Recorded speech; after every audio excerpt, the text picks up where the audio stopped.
One TV News Break. Samtang Osamis Airport nagpahigayon og bomb simulation drill. Usa ka simulation exercise ang gihimo sa Osamis City Airport dili pa lang dugay.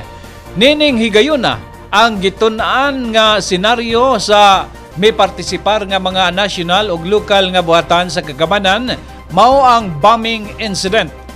Usa ka drama sa pagbuto sa bomba sulod sa Osamis City Airport ang gihimo og angay nga himuon sa mga security personnel og sa mga personnel mismo sa airport human makadungog sa maong buto.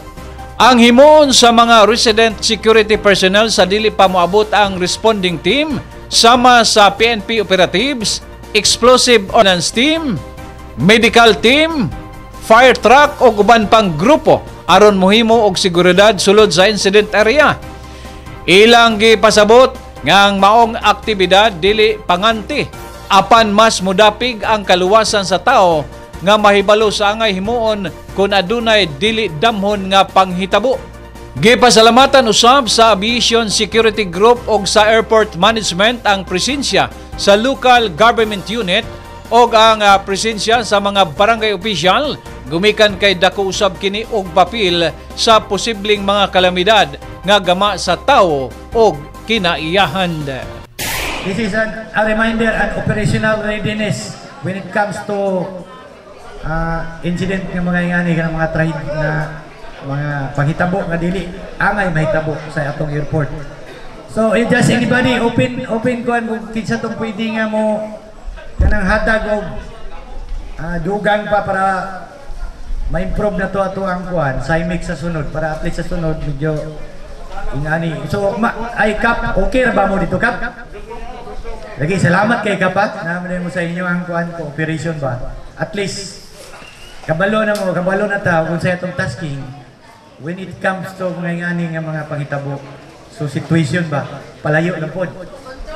IOD lang daan ano mo inyo. Si Kaap mismo naa sila. Kami daan naa na pod. No? So, each of us na ata.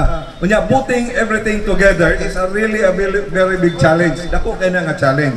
However, bisan pa kung sa kadako nga challenge because we are given this opportunity nga makadrill. A drill, no?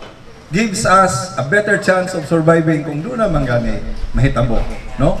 So, taas ang chance because makaingon ta nga, uy, nakakuan mi ani, naka-go through mi ani, no? So, for everyone, no, sa tanan ng mga nakaparticipate, ani daghang kayong salamat. Ingon pa nila, failure to plan is planning to fail. Muna ato dapat timanan kung naatay mga i-anticipate ng mga incidents o unsa man, dapat iplano gud nato daan. Kung sa ato mga activity, iplano gud nato daan. Kasi failure to plan is planning to fail.